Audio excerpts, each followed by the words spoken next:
Amigos televidentes, muy buenas noches. Estamos con ustedes en el programa Diálogos, programa producido por el Instituto de Estudios de las Culturas Andinas. Y como lo decimos todas las semanas, buscamos promover la reflexión crítica sobre la diversidad, los pueblos originarios y la interculturalidad. Todo con la finalidad de propiciar, promover la llegada del diálogo intercultural a nuestra sociedad, que es algo que se necesita tanto. El día de hoy vamos a tratar un par de temas interesantes y actuales, ¿no? El primero referido al enfoque de género, un tema bastante discutido y en algunos casos mal comprendido. Y en el segundo bloque vamos a hablar sobre los desafíos que tenemos en la educación en el Perú. Así es que están preparados y comenzamos con nuestro programa. Inmediatamente, con el enfoque de género, damos la bienvenida a Verónica Gálvez, quien es regidora de la Municipalidad Provincial de Puno, para conversar sobre este interesante tema. Verónica, muy buenas noches. Muy buenas noches, Ela. Muchas gracias por la invitación. De igual manera también al público que siempre sigue a este programa, ¿no?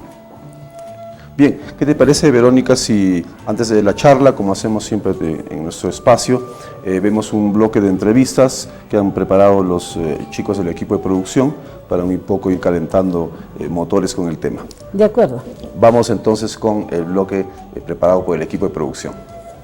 La violencia es ejercicio de poder de una persona contra otra persona, ¿no? Yo tengo el poder y yo ejerzo el poder sobre ti, ¿no? Y yo te veo a ti como una persona subalterna en relación a mi persona, ¿no? Entonces ahí es donde se da esa diferenciación de no vernos como iguales, ¿no? De vernos siempre, yo con el poder puedo disponer de ti. En los últimos años, según los datos estadísticos y los estudios realizados, hemos reflejado bastantes casos de feminicidio, tales así que somos el cuarto país en América Latina con mayor cantidad de feminicidio.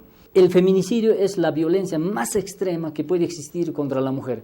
¿Cómo es que un varón, por el simple hecho de ser mujer, a su pareja, a su conviviente, incluso a una amiga, ¿no? que podría, digamos, en algún momento tener algún problema y por el hecho de que es mujer, matarla? Ese francamente es una situación al que hemos llegado. Hay un 68% de víctimas de violencia a nivel nacional. Sin embargo, en Puno estamos en el 78%, 10% más que a nivel nacional. Ahora, en el tema de violencia sexual, a nivel nacional estamos aproximadamente en un 48%, y a nivel de Puno estamos en un 55%. O sea, Puno tiene siempre un porcentaje mayor del estándar nacional. Eso que nos muestra, ¿no?, que somos una sociedad mucho más violenta. Pero nadie trabaja en el aspecto del agresor. Mire usted. Y creo que ahí es fundamental. ¿Me entiende? Ve usted el pasado del agresor. Veamos qué historia existe en el agresor, ¿entiende? O sea, lo que tratamos es, no podemos terminar mirándolo al agresor como un ente monstruoso. Es un ser humano que tiene historia y su violencia tiene una explicación y su violencia, su acto violento tiene cura. Hay que resolverlo y poder enfrentarlo.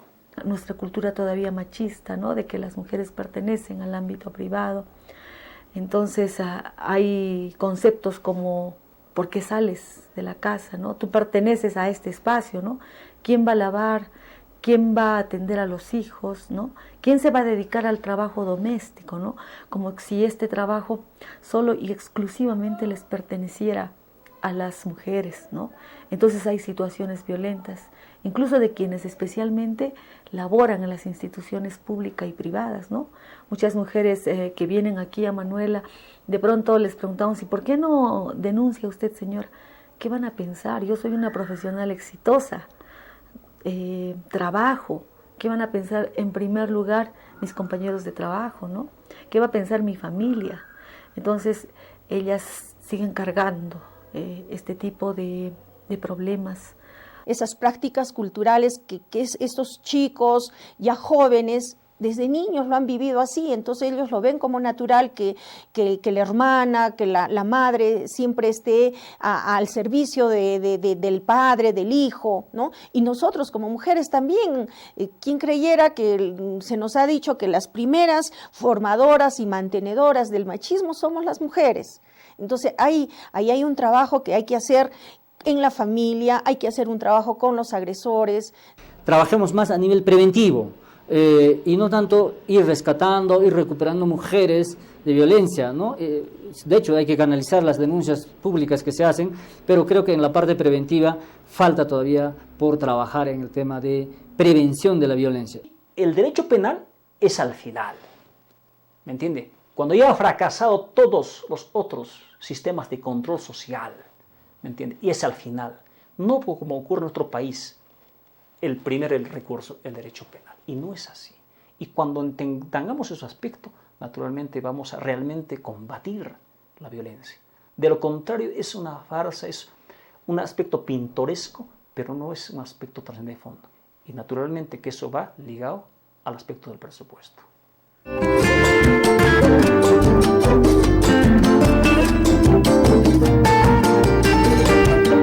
Hemos visto en esta sección de entrevistas, básicamente una orientación hacia lo que es la violencia de género, ¿no? Fundamentalmente. Pero vamos desplazando un poco la mirada hacia lo que es conocido como el enfoque de género, Verónica. A veces no se comprende adecuadamente que el enfoque de género lo que busca más bien es solucionar problemas y es una perspectiva que se tiene con respecto a la sociedad, ¿no? Y existen muchos malentendidos pensando de que más bien detrás de eso hay una cuestión ideológica, que, bueno, especialmente en algunos sectores un poco conservadores, pero no se da la debida importancia a este enfoque en el cual lo que se busca es que la equidad entre las personas, del género que fuesen, es lo fundamental. Yo desearía comenzar este punto del enfoque de género, Verónica, con tu propia vivencia, ¿no? La propia vivencia, porque tú has inclusive sido, puedes dar testimonio de esas dificultades que tenemos en una sociedad profundamente machista, ¿no?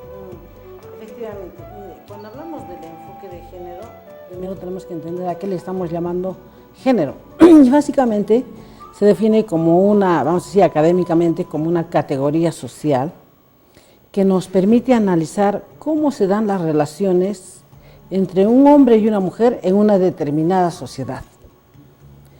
Pero es entender también que esas relaciones que hay entre hombres y mujeres se pueden modificar, porque son básicamente relaciones aprendidas, son culturales y que además estas varían de una sociedad a otra.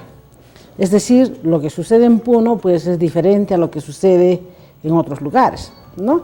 Y entonces, a través de este enfoque de género, en una determinada sociedad lo que hacen es asignarle determinados roles, determinados espacios y determinados comportamientos tanto a hombres como a mujeres. Por ejemplo, en el caso de espacios se define que el hombre, pensando en una sociedad machista, plantean que el espacio privado, doméstico, debe ser para las mujeres, el público para los hombres, ¿no? Y en el caso, por ejemplo, de actitudes, el hombre debe ser muy fuerte y la mujer debe ser sumisa, ¿no? Entonces, son roles que dan. Y sobre tareas, las mujeres asumen la parte doméstica, los hombres asumen la parte más pública. Sin embargo, eso, gracias al movimiento feminista, al movimiento de organizaciones de mujeres, se ha ido planteando que hemos sido las mujeres capaces de demostrar la capacidad para ejercer las mismas funciones que ejercen los hombres.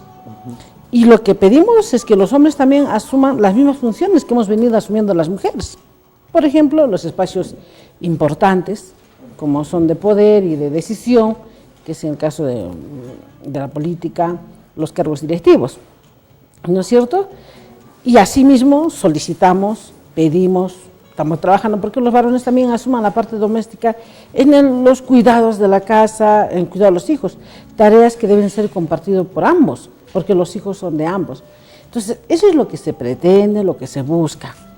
En ningún caso, cuando se habla sobre el tema de la igualdad de género, quiere decir que las mujeres estemos en contra de los hombres, de ninguna manera. Lo que sí es que estamos en contra del machismo, porque lo que estamos viendo, que hay un machismo que lo que hace es matar. Y hoy día lo estamos viendo, ¿no? Creo que en este momento la situación ya es extrema con los casos de feminicidio y tentativa de feminicidio, y que se dan básicamente por esta forma de relacionarse de hombres y mujeres. Hoy las mujeres hemos entendido que si yo no deseo seguir con esta relación, porque es una vida llena de violencia que no me hace bien a mí y a mis hijos, yo puedo acabar con esta relación. Cosa que los hombres no lo entienden. Y entonces, ¿qué dicen? Bueno, si tú no estás conmigo, mejor muerta.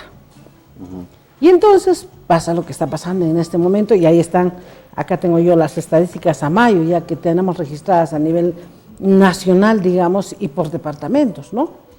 Entonces, lo que está sucediendo en este momento es que las mujeres vamos avanzando en estos cambios, porque hay un proceso de empoderamiento y los hombres no están aceptando estos cambios. Claro, Y ahí tiene que ver un poco el tema de la educación también. Los compañeros hombres también tienen que ir entrando a esta nueva lógica de cambios, donde tiene que haber ese compartir del poder, el compartir estas tareas domésticas, las responsabilidades de familia. A eso iba, te interrumpía, Verónica, el hecho de que esta problemática, como digamos, esta propuesta del enfoque de género, de la equidad, etcétera, en realidad a quien tiene que llegar más no es a las mujeres, sino a los varones. Tiene que llegar a los dos. Claro, lógicamente a los dos, pero en realidad el meollo del asunto son los varones, quienes tienen que ejercer lo que a veces se utiliza incluso también como siguiendo esto del concepto, un nuevo tipo de masculinidad, ¿no? Otra forma de masculinidad, en la cual, entre lo que tú dices, ¿no? De que puede desarrollar tareas domésticas, ¿no? Puede, digamos, compartir estos roles, ¿no? Y no necesariamente tiene que dedicar su vida de manera completa, porque el hombre tiene la característica de la autonomía completa para el ejercicio de su vida, digamos, privada y pública, ¿no? En cambio, la mujer sabe que tiene, así, y por eso te hacía la pregunta, comenzar por el lado personal, porque yo estoy completamente seguro que así como ejerces una función pública, también no descuidas tu función de madre. Claro, mira. En cambio, el varón no pasa lo mismo. Entonces, lo que tiene que suceder es también que haya o surja un nuevo tipo de masculinidad, una nueva forma de ser varón. Efectivamente. Entonces, sucede, por ejemplo, que es como en mi caso, yo asumo hoy día un cargo público, político, que demanda un tiempo y, lógicamente, hay responsabilidades en la casa. Estas tienen que ser compartidas, porque de otra manera tampoco habría calidad en la función.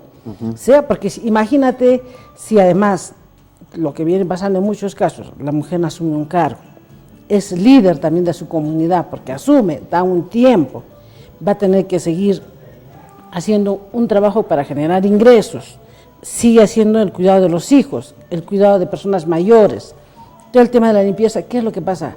Hay un desgaste, una recarga de trabajo que finalmente afecta en su salud, en su vida, cosa que a veces los hombres solamente si asumen un cargo, se dedican exclusivamente a su trabajo y de repente al cargo, pero además tiene todo resuelto, ¿no? Y eso tiene que ir modificándose. Y mire, el proceso de la capacitación que hemos venido haciendo, de la sensibilización, y a partir de la experiencia, eso, si hay un entendimiento y una apertura de los compañeros, nuestros compañeros, se avanza.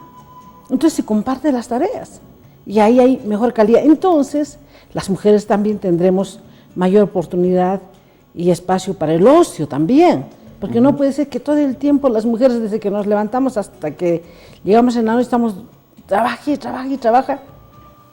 ¿Y qué hay del ocio para nuestra salud mental, para nuestra propia salud, para revitalizarnos? O sea, el cuerpo, al igual que los varones, también se cansa. Y si tú te acordarás, hace muchos años, una mujer en algunas zonas de 40, 50 años ya parecía una anciana.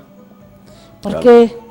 Desgaste, pues. Un desgaste, porque también en el tema de la alimentación, ella se preocupaba de atender al esposo, a los hijos, y si le alcanzaba el tiempo, comía. Pero seguía corriendo y seguía, y si estaba mal de salud no se atendía. ¿Cómo termina nuestro cuerpo? Entonces, creo que ahí tiene que cambiar, porque no está ya para decir, como antes decían en las zonas rurales de acá, las mujeres hemos nacido para sufrir. Y es la mentira más grande. No por ser mujeres tenemos que vivir eso. Creo que las cosas han cambiado y la misma Constitución dice, ¿no? En el artículo 2, todos somos iguales ante la ley. El fin supremo es la persona. Y cuando la Constitución habla de la persona, habla de hombres y mujeres. Y el fin supremo es la persona, los hombres y las mujeres. Entonces ahí, en esa medida, todos tenemos responsabilidad. Entonces, ahí viene el otro tema que yo paso y quisiera resaltar lo que dijeron algunas de las personas en el reportaje. La parte preventiva. La parte de la educación, que nace de la familia, en cómo ir formando hombres y mujeres diferentes. Pero no solamente esto es responsabilidad de la familia, porque mucha gente dice, pero es la familia, y efectivamente ahí también tenemos responsabilidad de las mujeres, porque somos quienes estamos también con los hijos, con las hijas, todavía casi en un buen porcentaje, como tarea exclusiva, de ir cambiando personas nuevas que puedan entender que ambos tenemos derecho a la igualdad del trato, de vivir una vida de no violencia, a las mismas oportunidades, de entrar a los diferentes campos, el científico, el de ingeniería, el de ser político, política, en fin, ¿no es cierto? Pero también necesitamos que pueda asumir esto con mayor fuerza el Estado. Y el Estado lo tiene que asumir a través de educación, a través de salud, y los gobiernos locales, los gobiernos regionales. Pero no solamente con la ley, sino con la implementación y asignación presupuestal. Lamentablemente tenemos que decir que en este periodo hemos encontrado un gobierno que ha ido avanzando con políticas, pero lamentablemente el Congreso, que tiene una mayoría, ha ido bloqueando varias cosas. Y lo hace uno por estos conceptos conservadores que se tiene, pero además por un tema de política barata, simplemente de oponerse, sin entender que este es un tema que está matando a las mujeres, literalmente, como tú has visto. Las cifras en relación al año 2017, según el dato, por ejemplo, mira, ve, en temas de feminicidio, al 2017 en Lima Metropolitana se tenía 320, en este año 16. En el caso de Puno, que estamos en el 5º lugar en casos de feminicidio, Puno al 2017 50 y en el caso 2018 1. Y en los casos de tentativa de feminicidio estamos teniendo, Puno está en el 10º lugar, 46 en el año 2017 y 8 este año. Y si se hace una comparación, hay una variación en la que hasta este mes de mayo, comparando con los meses, se está incrementándose. Lejos de reducirse, ¿no? Lejos de reducirse, pero saben, acá hay un elemento central, además de la responsabilidad del gobierno local, gobierno regional, que tiene que ver con la aprobación de proyectos de ordenanza, que muchas veces no le dan la importancia, tiene que ver con este gran tema que tenemos de corrupción en el país. Y hoy día se ha destapado. Tú has visto que muchos casos que tienen que ver con atención prioritaria, estos no se da. Pese a que tenemos ahora la ley, la 30364, aún ahí falta la asignación de presupuesto para poder trabajar. O sea, por un lado el tema preventivo, pero por otro lado el tema de la atención, que pasa por el Poder Judicial, la comisaría, o sea, todo el aparato, ¿no? Toda la parte de los operadores. ahí no se le ha dado la importancia del caso. Falta trabajar. A veces las mujeres que están en una situación de violencia cuando van, están revictimizadas. A veces las autoridades, empezando desde la comisaría que uno se queja, la tienen que ver muerta o ensangrentada para poder reaccionar. Yo tengo algunos casos de algunas personas. El mismo se le culpabiliza, ¿no? Pero ¿Qué por has eso, hecho, no? O simplemente le dice, pero si usted no tiene nada. O sea, la quieren ver muerta. O simplemente ya, para morir, para atenderla. Pero no se entiende que el tema de la violencia no solamente es física, sexual, también es psicológica. Entonces ahí pasa un tema de mayor capacitación a estos operadores en este enfoque del género, entender, cosa que no se está haciéndose. Y lamentablemente tenemos que decir que en el país el tema de corrupción ha llegado a todo nivel y el trabajar con política, con politiquería barata, porque simplemente se bloquean los proyectos de ordenanza como las leyes, porque no es de mi partido, es de la oposición, yo soy de oposición y no pasa, por ejemplo. Así es. Entonces eso nos está haciendo daño y se está dejándose de atender a un sector importante que somos las mujeres y somos el 50% de la población. Pero ahora les digo, como alguien decía ahí, también hay hombres que tienen una historia. Efectivamente, ¿saben qué? Este tema de violencia no solamente afecta a las mujeres, también afecta a la economía de un país y a los propios hombres. Porque hay estudios que han hecho. Un hombre que agrede va incrementando su agresión de menos a más y cada vez es peor hasta que la termina de matar. Hay que conocer la ruta. Pero además, ese hombre que agrede, ¿qué hace? Que después que golpeó a esta mujer se va a su trabajo y no trabaja tranquilo, porque está pensando, ¿qué hago? Está con el sentimiento de culpa y su trabajo se perjudica y él no está tranquilo.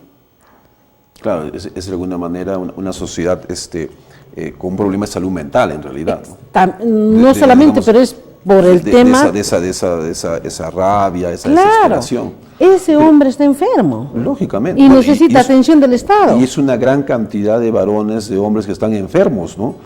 Porque precisamente el machismo, bueno, el machismo puede verse, algunos varones lo ven como una especie pues, de supremacía solamente del varón, pero en realidad es un problema de conducta, ¿no? Es un problema en el cual el hombre considera que la mujer es un objeto, ¿no? Y justo regresando un poco a los datos, Verónica, esos son los datos, siempre hay que tener presente, son los datos registrados, denunciados. Claro, denunciados. Porque hay un subregistro de mucha gente, como dijo ahí, no lo hacen por el qué dirán. Claro, y porque lo que tú decías también, estos operadores desde el policía, justicia. Qué bueno, pues ya saben que quizás no la va a atender con el debido respeto, ¿no? Porque en esos datos siempre llama la atención, ¿no? O sea, ahí está esta otra zona de mujeres que no lo denuncian, ¿no? O que a mí a veces me da la impresión que es más que lo que se denuncia. Es mucho más. Hay mucha gente que no denuncia. Porque a veces también, en este momento hemos visto que ya los medios de comunicación ya le dan la importancia, cosa que antes no lo hacían. Claro. O sea, este tema aparecía como que fuera un tema privado y no un tema de salud pública. Felizmente hoy se han avanzado bastante en eso y se denuncia en los medios de comunicación, hoy lo estamos trabajando eso, ¿no? Porque no es que sea pues un incremento del feminicidio, siempre ha existido. Había y no se tomaba en cuenta. Lo que sucede es que las mujeres, ahora sí existen mujeres empoderadas que denuncian. Efectivamente.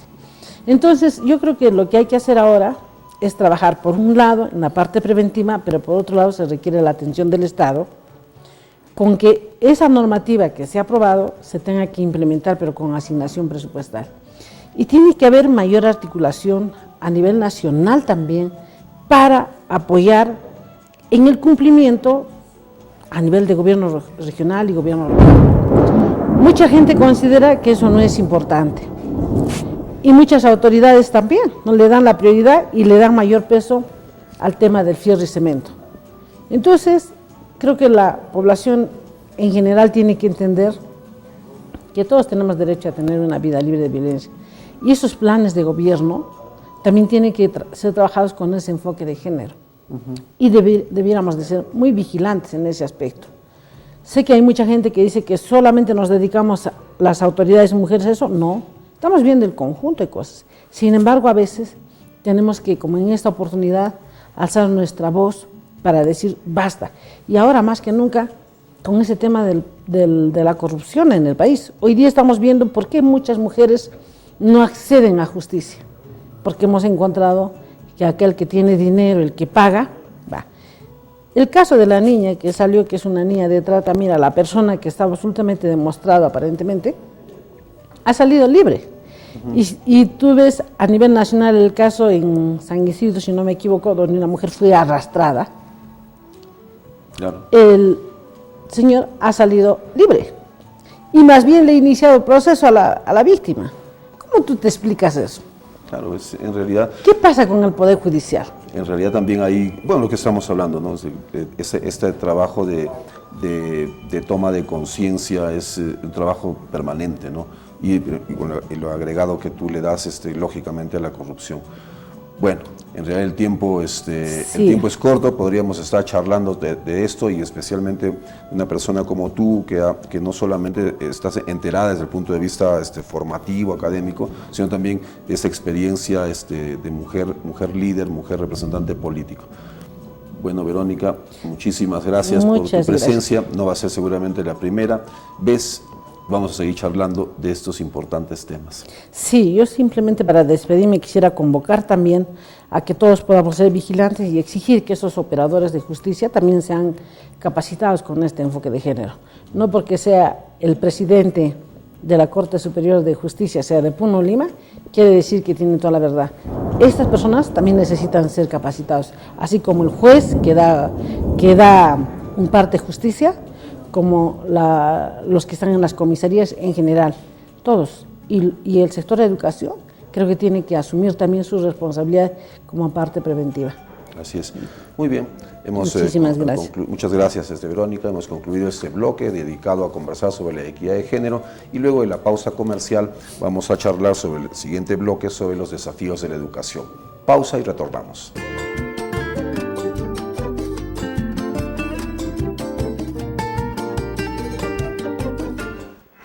Bien, seguimos conversando en Diálogos, programa producido por el Instituto de Estudios de las Culturas Andinas. Y ahora vamos a charlar sobre los desafíos de la educación en el Perú con el profesor, el docente José Calizaya. Bueno, es un tema amplio, ¿no? Pero vamos a tocar algunos puntos específicos. Profesor José Calizaya, muy buenas noches. Muy buenas noches a la amable teleaudiencia, y felicitar al programa por el importante aporte cultural y social, político en toda nuestra región, y creo que es muy necesario e importante que toda la comunidad educativa siempre estemos encaminados con nuevos bríos, ¿no? Que nos permitan asumir retos, enfrentar realidades para poder avanzar y desarrollar, sea personal y a nivel de la comunidad también, ¿no? Así es. Bien, el tema planteado son los desafíos en la educación, que es un tema bastante amplio, pero quizás podríamos aterrizar en algunos puntos en particular, ¿no? Y quizás comenzar con algún punto que tiene que ver un poco más con nuestro contexto, nuestra realidad regional, cultural, y que es el hecho de que la educación debe propiciar el respeto a la diferencia, el respeto a la diversidad, el respeto al hecho de que no todos somos iguales, no todos tenemos las mismas tradiciones, culturas, costumbres, y que todas las costumbres, las tradiciones, al final se respetan. Sí, y el niño, las personas debemos ser educados en ese respeto, yo diría hasta sagrado, de la diferencia con el otro. Sí, hay un aspecto muy importante de lo que representa nuestra cosmovisión. Nuestros antepasados siempre han sido personas muy espirituales, muy respetuosos, no solo a nivel entre seres humanos, sino también entre la vida animal, la vida vegetal, y propiamente dicho con la misma naturaleza. Han sido muy espirituales y han sabido manejarse, creo, desde unos cánones muy fundamentales, ¿no? Bajo los principios de la reciprocidad y la complementariedad, y un respeto único, ¿no? A lo que es la naturaleza y al ser humano en sí. ¿no? Claro, ese aspecto que menciona el profesor Calizaya es importante, ¿no?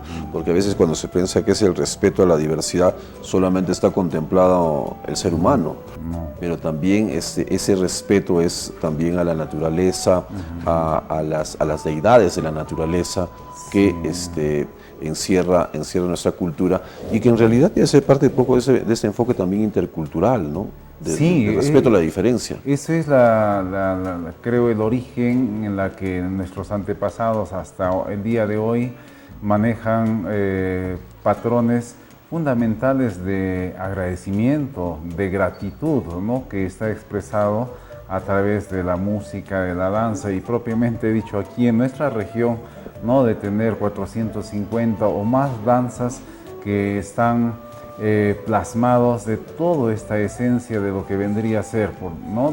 O sea, desde el principio de la humanidad y propiamente aquí en el altiplano, pues de ser hombres recolectores, cazadores, domesticadores, ¿no? De lo que es la vida vegetal, animal, siempre ha estado en ese agradecimiento y ese agradecimiento lo hace a través de la música y la danza.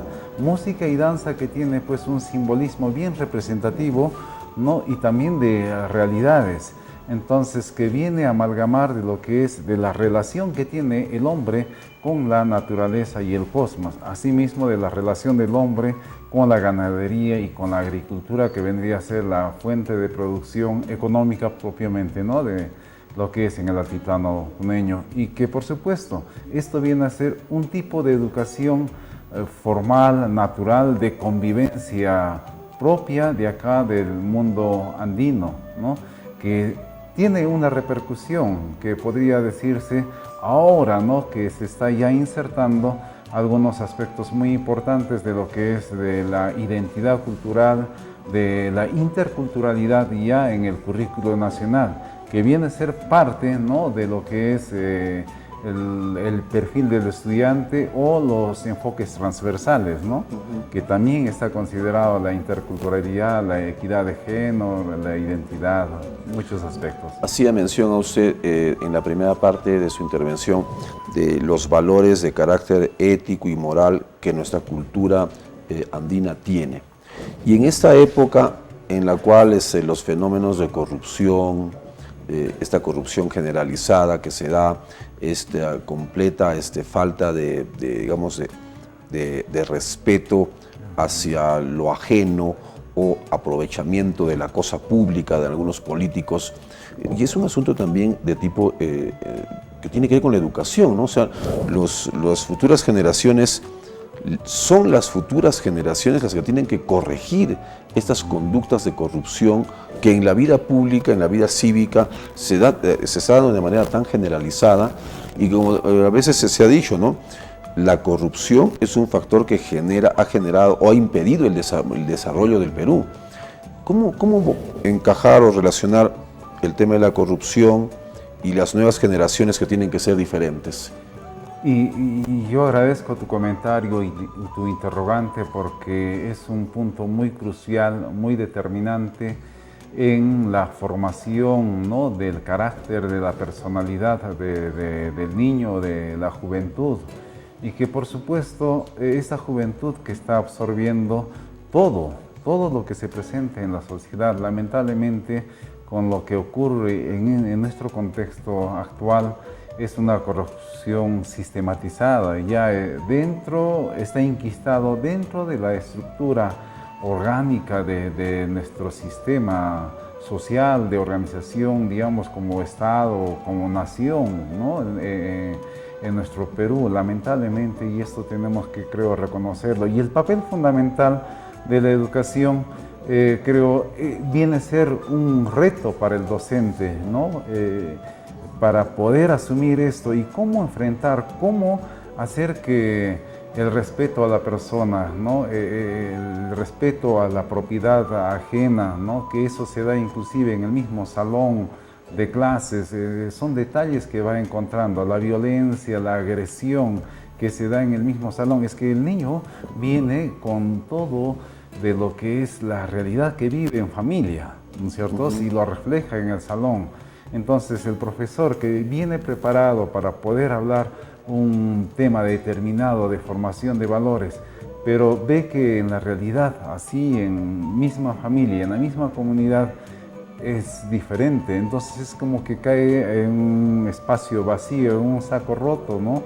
Que es difícil, es un reto para el docente de poder asumir esta responsabilidad, ¿no? Entonces creo que necesariamente la toma de conciencia, el hacer que este niño cambie, esté ya con un nuevo pensamiento y tenga bien en claro los valores, ¿no? de los valores éticos, morales y espirituales, creo que es algo que la educación necesariamente, el docente, ¿no? tiene que asumirlo, y creo que viene a ser el engranaje principal, fundamental, para transformar y buscar pues, una nueva sociedad ya lejos, digamos, porque de acá a unos 5, 10, 15 años, los jóvenes que están en secundaria van a asumir los cargos, van a ser profesionales y van a ser autoridades.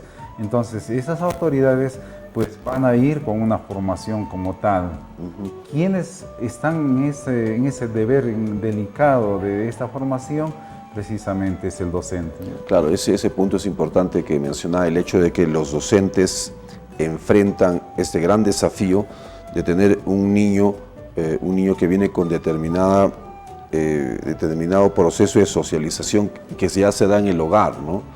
En el cual quizá ya está acostumbrado a agredir, ve la agresión del padre sobre la madre, la agresión del padre en otro contexto también, hacer problemas de alcoholismo, en fin, tantas cosas, ¿no? Y en realidad para el docente es un desafío, ¿no?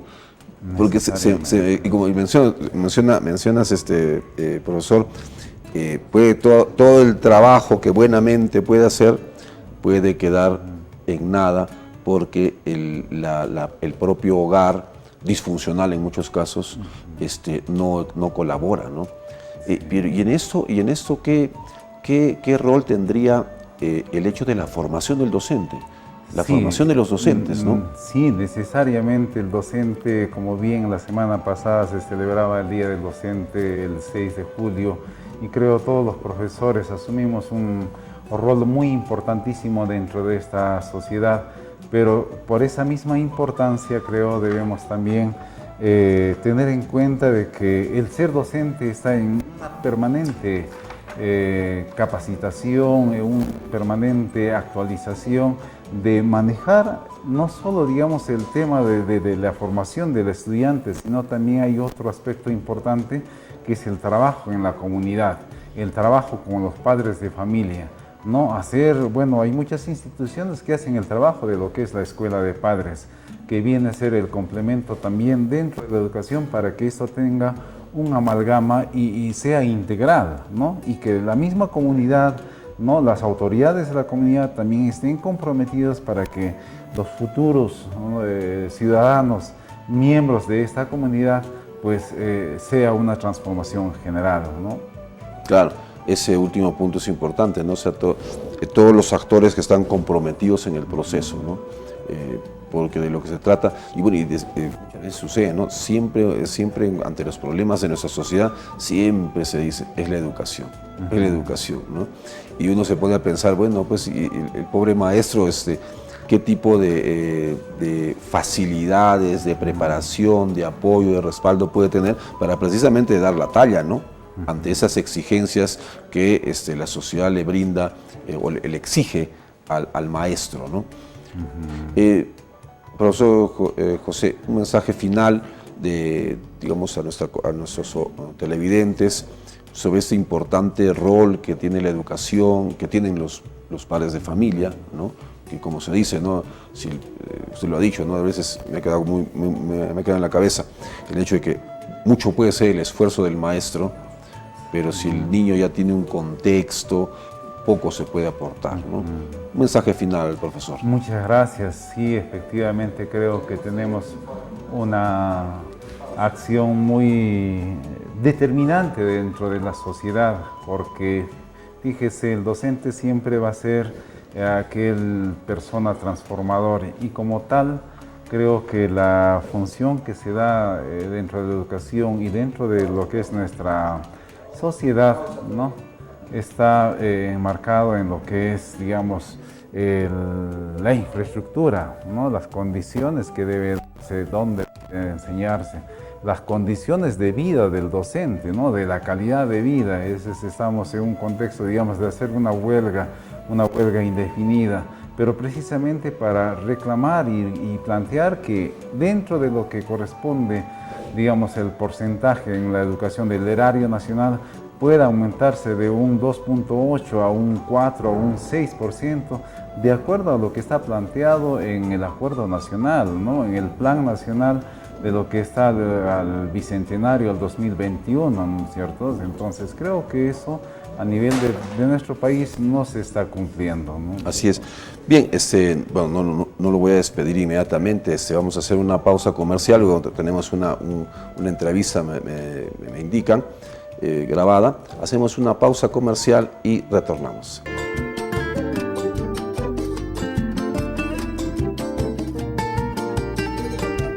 Ya. Bien, retornamos con ustedes y seguimos conversando con el profesor José Calizaya a medida que sigue la pausa incluso. Le invito al profesor José Calizaya a que veamos un video, un informe sobre una actividad cultural y bueno, y articularlo un poco. Yo quisiera también escuchar su comentario sobre lo que es este proyecto educativo regional articulado con la parte más general de nuestro país. Pero un poco maticemos con el video que ha preparado el equipo de producción.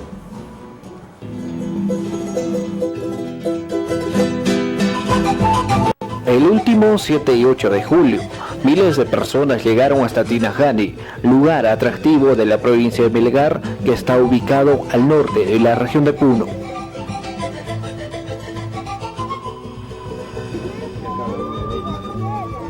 Tinajani fue escenario perfecto para exhibir el bailoteo, en donde casi medio centenar de asociaciones folclóricas han participado. Este lugar se convierte cada mes de julio en un anfiteatro natural rodeado con figuras pétreas que amplifican el sonido y movimientos de miles de danzarines provenientes del altiplano puneño y también de otras regiones y países. En el presente año, Cusco se presentó con una veintena de bailes, convirtiéndose en la delegación más numerosa del certamen que se desarrolla cada año. Participaron también delegaciones del vecino país de Bolivia.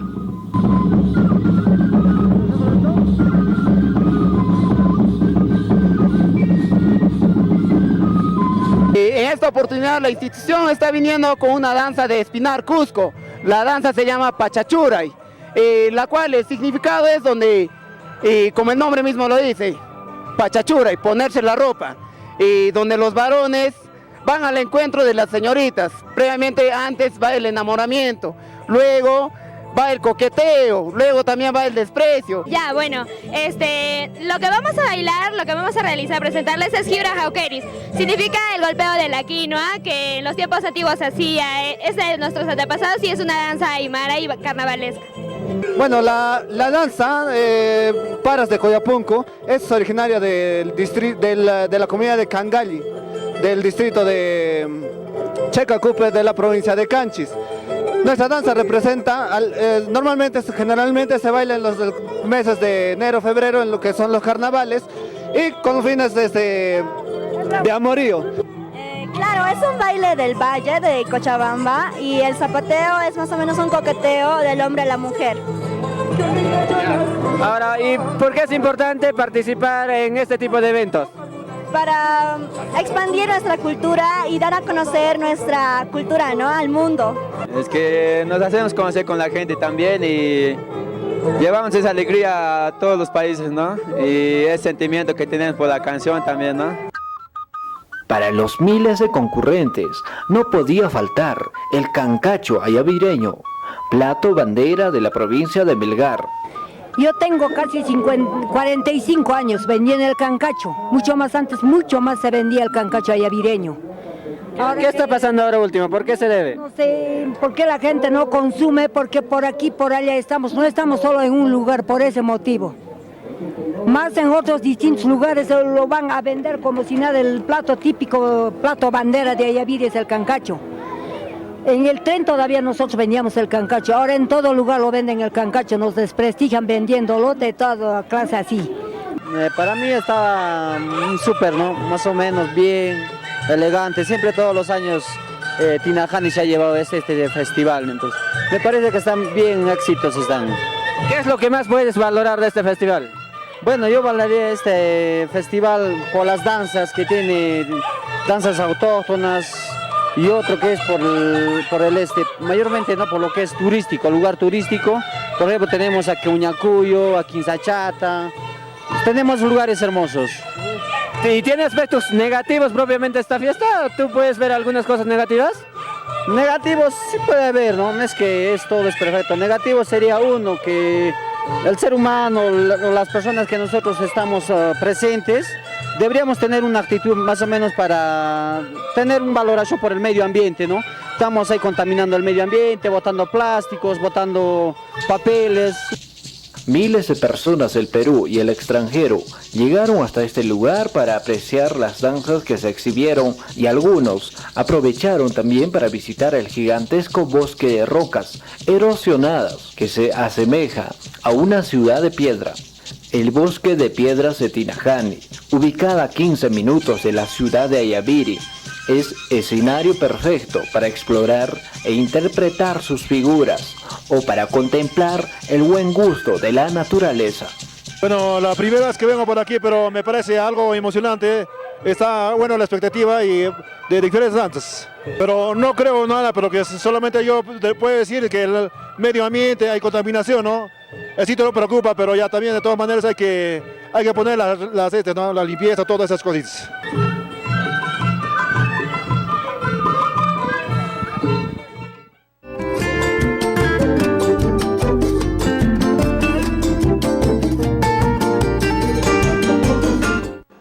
Bien, fue el informe que presentó el equipo de producción. Como me aclaran bien, es un geoatractivo turístico que tiene la región, uno más, ¿no? Y bueno, y como estamos con el profesor José Calizaya, yo quisiera aprovechar para que, motivados por este informe, podamos comentar un poco esto que hace diferente a la educación regional que otras regiones, ¿no? Y, por ejemplo, es nuestra cultura. Nuestro acervo cultural hace que también nuestra forma de educar sea diferente.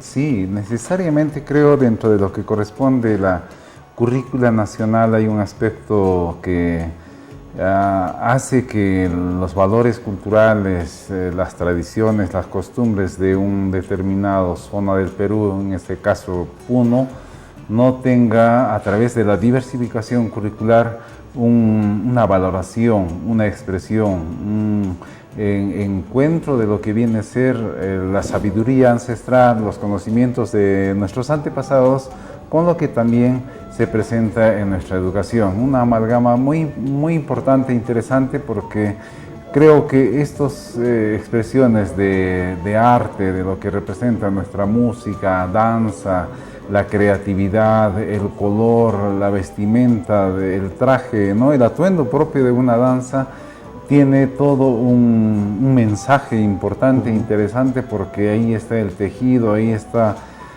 creo, en los mismos colores de lo que representa la mística, el carácter, ¿no? De toda una sociedad. En realidad creo que viene a ser todo un compartir, como bien se escuchaba de una boliviana que venía con una danza y ella decía, nos venimos a compartir, a dar a conocer que también en diferentes partes y del orbe del mundo, pues sí, compartimos también esta danza que aquí en Puno y en un lugar tan especial, creo, como bien lo anunciaron, ¿no? Un coliseo, un escenario muy natural. Pues sí, estamos muy contentos de haber nacido en esta tierra muy maravillosa, en esta tierra de libertad, de pensamiento, como lo dice nuestro himno, ¿no? Es nuestra tierra de luz, lleno de mucha luz para irradiar a través de lo que es nuestra cultura. Así es, ese final poético del profesor José Calizaya me gustó, ¿no? De irradiar luz hacia todo el mundo. Bien, De esa manera llegamos, le agradecemos al profesor José Calizaya que se haya quedado un pedacito de tiempo más porque quería hacer esa vinculación entre nuestra cultura y el enfoque curricular que se tiene que tener, que es propio de nuestra región, ¿no? En este respeto a la diversidad, que debe ser también un respeto también desde el punto de vista de la forma de enseñar en nuestra región.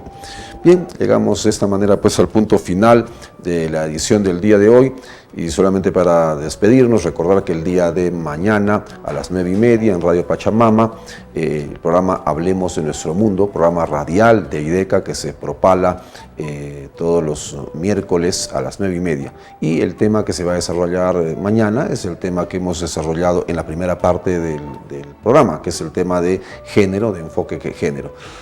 Así es que en nuestra versión, hoy nuestra versión televisiva, mañana nuestra versión radiofónica. Ha sido un gusto estar con ustedes, nos vemos la próxima semana.